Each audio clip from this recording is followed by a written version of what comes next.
men are known to take bigger risks and sort of bet the farm on things. They want a higher reward. They're going to take on bigger risk. Women tend to, and again, these are generalizations, but women tend to be a little more conservative.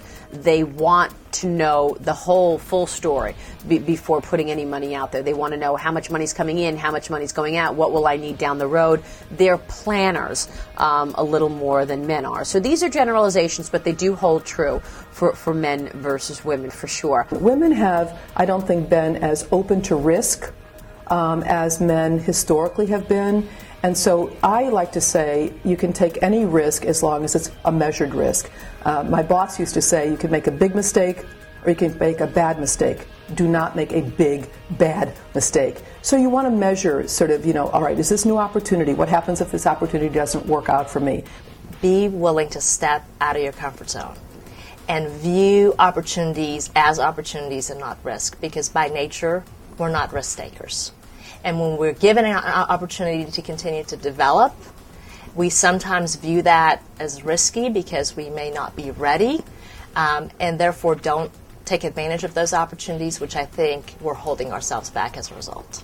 Well, I am a firm believer that whether you are running a 10-person company or a 50-person not-for-profit organization, you are only as good as the people who work for you. Even if you're not the CEO, say you're head of the marketing department, you are only as good as the people who work for you. And so what I did at eBay is I had a phrase: I need the right person in the right job at the right time with the right values and behaviors. And if you do that, gosh, things are so much easier. But at the end of the day, as a leader, the buck stops here. So I need a great team of people. I think that when they are involved in decision making, they are much more invested in success than if it's just Kathy saying do this or do that. And that's an old form of leadership. So I'm very inclusive, I'm very collaborative, but at the end of the day, I know that I have to say yes or no, and I got to, and let the chips fall. I mean, that comes with the territory. I've never worked for a woman. I've never worked in an organization that had a lot of senior women. And as I was building my career, I thought it was really important to find that network of women that I could learn from and support. And so it was something I've just spent a lot of time on and something I really believe in. I love talking about my failures more than my successes, because I feel as an older woman talking to younger women, that's the most important thing I can teach. That failure is an essential part of success. That there's nobody who has succeeded who hasn't failed along the way. It really means that you haven't really tried anything big. You've stayed always within your comfort zone. That's the only way to make sure you always succeed. If you talk to most CEOs, they would love to have more women that they can support and whose careers they can cultivate in the organization. And I think we are where we are as a function of the fact that women have been leaving the workforce and not staying.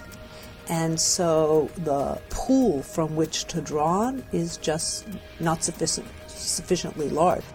I'm delighted with my career, but all of it wasn't great every day. So I think that is what I would like to, if I had any piece of advice for younger women, it's that it doesn't mean that every day is an advancement in your career.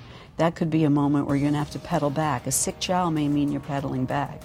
But you'll pedal forward later. The whole idea of life is that, you get to live it long enough that you have a little bit of time. Women, I think, have been too often complacent. They kind of like their job and they're waiting for somebody to pick them out. I am not a mind reader. I have no idea what people's aspirations and expectations are unless they share them. You don't have to be in your boss's office every Monday saying, I want more, what else can I do? But you can let those vibes come out and you can sit down and talk with somebody about what is really a meaningful area of growth for you, of development for you, and you can map that out. As I tell everybody, doors open all the time for you. And you may want to peek on the other side of the door, you may want to walk right through it. And I have been blessed with the instinct of knowing when something good comes along, you should take advantage of it. Whatever we have to do to encourage more and more women to stay in the workforce, even if it takes them longer, so that at the right time there will be a sufficient pool of people that have had different experiences and different attributes. And then I think it's just a numbers game. Women are still not stepping forward and standing up and reaching the hands down for each other.